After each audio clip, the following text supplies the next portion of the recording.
توماس ألفا إديسون.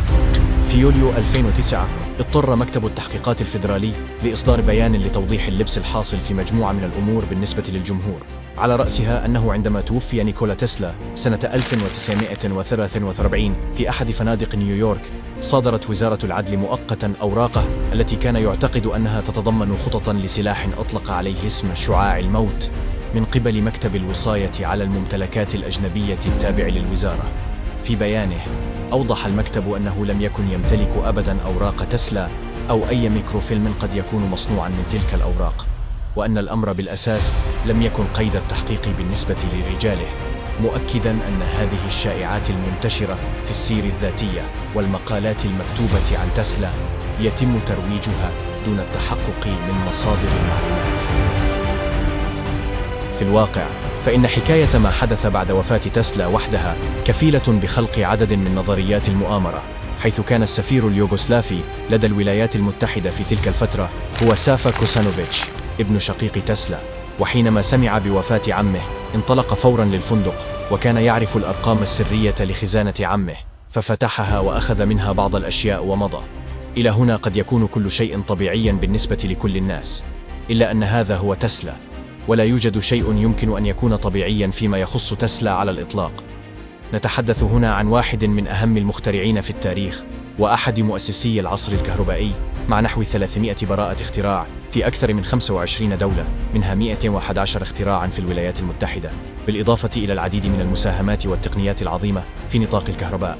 وهو أيضاً الرجل نفسه الذي طالما أطلق تصريحات براقة منذ وصل إلى الولايات المتحدة عام 1888، ليس فقط عن شعاع الموت، بل كذلك عن الطاقة في كل مكان وتمرير الإشارات اللاسلكية في باطن الأرض، بل إنه انطلق إلى ما هو أبعد من ذلك، متحدثاً عن هوسه بأهرامات مصر الثلاثة التي قال إنها أشبه بطاريات ضخمة، والأرقام 3 و6 و1، والتواصل مع مركز الكون والكائنات الفضائية وغير ذلك.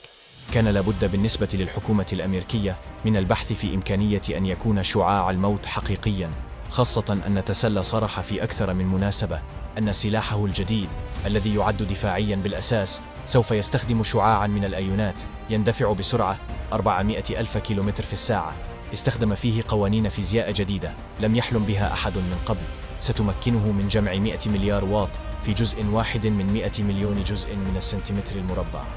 لكن المشكلة أن تسلا كان كتوماً، ولم يعطي أي دليل عملي أو حتى علمي على وجود هذا السلاح أو إمكانية تصنيعه. بعد وفاة تسلا استدعت الحكومة الأمريكية خبيراً في الفيزياء عالية الجهد من معهد ماساتشوستس للتكنولوجيا، تصفح بقية أوراق تسلا، وجاءت النتائج لتقول إن شعاع تسلا كان تخمينياً وفلسفياً تسويقياً بطبيعته، ولم يتضمن مبادئ وأساليب سليمة وقابلة للتطبيق. في الواقع يتفق معظم العلماء الآن على أن شعاع تسلا كان بالفعل محاولة للتسويق لا أكثر، خاصة أننا نعرف أن تسلا عاش في وقت لم يكن من السهل فيه أن تنجز ابتكاراً إلا بتمويل من أحد رجال الأعمال، وقد عاش بالفعل على تمويلات كبار المستثمرين في تلك الفترة، وكان من الضروري أن يلقي بتوقعات مثيرة انتباههم حتى يعطوه التمويل. بعد سنوات من وفاة تسلا أفرج عن الكثير من أعماله، ويمكن رؤيتها في متحف نيكولا تسلا في بلغراد، الذي يضم أكثر من 160 ألف وثيقة أصلية وأكثر من 1000 مخطط ورسومات لعمله. ولكن عند تلك النقطة تحديداً يبدأ الشك، فلربما يعتقد البعض أن الولايات المتحدة الأمريكية أخفت ما توصلت إليه من نتائج، لكن لاحظ التاريخ الذي يجري خلاله كل ما سبق، فنحن نتحدث عن نهاية الثلاثينيات وأوائل الأربعينيات من القرن الفائت، أي أوج الحرب العالمية الثانية، وبالتبعية كانت هناك مخاوف وأمنيات في المقابل من أن يكون هذا السلاح حقيقياً، حتى إن الاتحاد السوفيتي وقتها كان قد كرس ما قيمته أكثر من 25 ألف دولار للتحقيق في ادعاءات تسلا سنة 1939. لما إذن لم تستخدمه الولايات المتحدة أو يوغوسلافيا التي ربما حصلت على جانب منه عن طريق سفيرها؟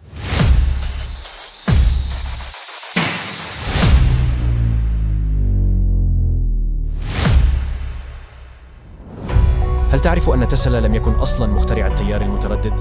ربما سمعت عن الأمر أو قرأته في كتاب أو شاهدته في إحدى حلقات اليوتيوب أو الوثائقيات، لكن في الحقيقة فإن الأفكار الأساسية التي يعمل بها التيار المتردد كانت راسخة قبل ولادة تسلا في 10 يوليو 1856 لعائلة صربية. في عام 1832 أوضح مايكل فاراداي أن هناك 3 أنواع من الكهرباء، منها الكهرباء المستحثة بمغناطيس في ملف وهي تنتج تيارا مترددا، وقد أنتج بالفعل أول مولد تيار متردد بواسطة صانع الآلات الفرنسي هيبوليت بيكسي في العام نفسه. وما أنجزه تسلا لم يكن تحديدا التيار المتردد، بل تحسينات تتعلق بعمله، وخاصة في صورة محركات، وكان إنتاجه الهندسي ممتازا، ما دفع جورج ويستنغهاوس، وكان مقاولا ومهندسا أمريكيا، للاتحاد مع تسلا في محاولة للدفع بالتيار المتناوب ليحل محل التيار المستمر. يتدفق التيار الكهربائي بطريقتين، كتيار متردد AC أو تيار مباشر DC. يكمن الاختلاف الرئيسي بين التيار المتردد والتيار المستمر في الاتجاه الذي تتدفق فيه الإلكترونات. في التيار المستمر تتدفق الإلكترونات بثبات في اتجاه واحد، بينما في التيار المتردد تستمر الإلكترونات في تبديل اتجاهاتها. معا قام ويستنغهاوس وتسلا ببناء أول محطة للطاقة الكهرومائية بالتعاون في شلالات نياجرا عام 1895، ومن أصل 13 براءة اختراع في هذا الإنجاز كانت هناك 9 اختراعات من نصيب تسلا. قبل هذا التاريخ في يوليو 1888 أبرمت صفقة ترخيص لمحرك تسلا الحثي متعدد الأطوار والمحول مع شركة ويستنغهاوس للكهرباء والتصنيع، وحصل تسلا على $60,000 بالإضافة إلى نسبة قدرها $2.50 لكل حصان ينتجها كل محرك للتيار المتردد. وعلاوة على ذلك عمل تسلا مستشارا للشركة مقابل $2,000 شهريا. هناك خرافة أخرى تتعلق بأن أديسون سرق فكرة المصباح الكهربي من تسلا، لكن أول من اخترع أول ضوء كهربائي كان السير همفري ديفي. كان هذا في عام 1809، أي قبل نصف قرن من ولادة تسلا. وفي عام 1848 وضع وارن ديلارو خيطا بلاتينيا داخل أنبوب مفرغ مغلق ليضيء بوصفه أول نموذج تجريبي للمصباح. وفي عام 1875 سجل هنري وودوارد وماثيو إيفانز براءة اختراع المصباح الكهربائي، وقام أديسون بعد ذلك بشراء براءة الاختراع تلك، وطور من المصابيح الكهربية لتعمل بعمر وصل إلى 600 ساعة، وبذلك وصلت للنسخ التجارية. رغم ذلك لا يزال محب تسلا في جميع أنحاء العالم يكنون العداء لتوماس إديسون. في النهاية انتصر التيار المتردد، وحاليا يستخدم في الأجهزة المنزلية وكل كهرباء المكاتب والمباني والمدن حول العالم. ويستخدم التيار المستمر في نطاقات محدودة، هي بطاريات الهواتف المحمولة وشاشات التلفزيون المسطحة والسيارات الكهربائية.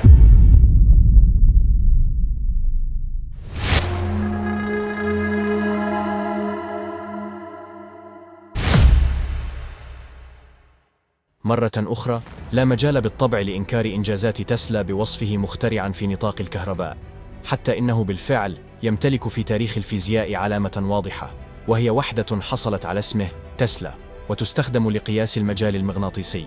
لكن في هذا السياق هناك ترجيح كبير أن بعض إنجازات تسلا الأخرى لم تعمل، وعلى رأسها وعلى رخرافة أخرى كبرى ما زالت إلى الآن تلقى قبولا هائلا، وهي أن تسلا كان على مقربة من اكتشاف طاقة مجانية لكل العالم. فقط تخيل الأمر، هناك طاقة في كل مكان تقريبا، لا حاجة لك إلى شاحن الهاتف أو محطات الوقود أو الأسلاك، فالطاقة في كل مكان بالغلاف الجوي، وهاتفك يشحن تلقائيا، سيارتك تشحن تلقائيا، كل شيء يعمل بلا أسلاك، حتى الطائرات في السماء لا تحتاج إلى وقود لأنها تشحن من الطاقة التي تسري في كل مكان بالغلاف الجوي للأرض. كان هذا هو حلم تسلا. فكرة تسلا كانت ببساطة أنه يمكن نقل الطاقة بدون أسلاك، مثل الإشارات الراديوية مثلا. في عام 1895 اندلع حريق كبير في مختبر تسلا في نيويورك، وضاعت معظم ملاحظاته وصوره ورسوماته ومعداته، وقرر تسلا قبول عرض شراكة من صديق قديم عمل محاميا لبراءات الاختراع هو ليونارد كيرتس. وفي قطعة أرض بولاية كولورادو الأمريكية بدأ تسلا في نقل كميات كبيرة من الطاقة الكهربائية عبر مسافات دون عبء استخدام أي أسلاك. بنى تسلا لأجل ذلك ملفا كهربيا ضخما مع كرة من النحاس أعلى سارية عالية جدا. إنها ببساطة نسخة ضخمة من ملف تسلا المعروف الذي ينتج شرارات كهربية تشبه البرق، لكن الملف الجديد كان بعرض 15 مترا تقريبا، ويمكنه إنتاج أكثر من 1,000,000 فولت. بالفعل أضاء الملف بضعة مصابيح، لكنه مع رفع الجهد سرعان ما تعطل تماما. فشلت التجربة، فبحث تسلا عن تمويل جديد، وهنا التقى بجون بيربونت مورجان المدعو بجي بي مورجان. رجل الأعمال واسع الشهرة في هذا الوقت، الذي قدم له عرضاً بقيمة 150 ألف دولار، تعادل أكثر من 5 ملايين دولار الآن، مبلغاً أولياً للبدء في تطوير تقنية جديدة للتواصل اللاسلكي، مع حصول مورجان على 1,500 من براءات اختراع تسلا. لكن من هو جي بي مورجان؟ جي بي مورجان، واسمه الكامل جون بيربونت مورجان، كان مصرفياً ورجل أعمال أمريكياً بارزاً في أواخر القرن التاسع عشر وأوائل القرن العشرين. ولد في 17 أبريل 1836 وتوفي في 31 مارس 1913. يعتبر مورجان أحد أعظم المصرفيين في تاريخ الولايات المتحدة، حيث لعب دوراً حاسماً في تمويل وتطوير العديد من الشركات الكبرى والمؤسسات المالية في تلك الفترة. مورجان كان له تأثير كبير على الاقتصاد الأمريكي، وكان معروفاً بقدرته على تنظيم وإعادة هيكلة الشركات المالية والصناعية، بما في ذلك شركات السكك الحديدية وصناعة الصلب. كما كان له دور كبير في تأسيس العديد من الشركات الكبرى مثل جنرال إلكتريك وشركة يو اس ستيل. بالإضافة إلى ذلك، كان مورجان شخصية رئيسية في عالم المال، وكان له تأثير كبير على السوق المالية الأمريكية والعالمية. كان يمتلك نفوذاً كبيراً وقدرة على التأثير على السياسات المالية والاقتصادية.